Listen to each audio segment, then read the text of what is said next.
DPO Vehari Mohammad Tariq अजीज़ की हिदायत पर सोशल मीडिया टिकटॉक पर राइफल की नुमाइश करने वाला थाना माचीवाल पुलिस ने गिरफ्तार कर लिया। राइफल बरामद, मुकदमा दर्ज।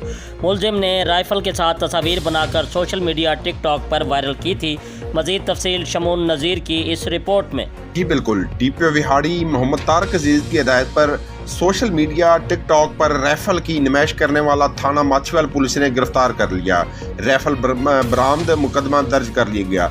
जी बिल्कुल, डीपीओ विहाड़ी मोहम्मद तारिक अजीज़ की हिदायत पर थाना माचीवाल के एसएचओ सफदर हुसैन और एएसआई खालिद की कार्रवाई। सोशल मीडिया पर टिकटॉक पर राइफल की नुमाइश करने वाला अदनान उर्फ दानी गिरफ्तार। मुलज़म ने राइफल के साथ तस्वीर बनाकर सोशल मीडिया टिकटॉक पर वायरल की थी। मुलज़म अदनान उर्फ दानी वल्द मोहम्मद अरशद सकना 19W माचीवाल से राइफल भी बरामद।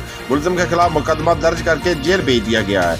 इस मौके पर डीपीओ विहाड़ी ने कहा कि समाज दुश्मन अनासर बाज आ जाए वरना सख्त कानूनी कार्रवाई अमल में लाई जाएगी। इस मौके पर एएसआई खालिद का कहना था कि हमारे इलाके में थाना माचीवाल के हदूद में इस तरह का दहशत फैलाना नाकाबिले कबूल है। जो भी इस तरह का गलत काम करेगा और कानून एक्शन लेगा। जी, मज़ीद खबरों और अपडेट से बाखबर रहने के लिए देखते रहिए एशियन न्यूज़ HD।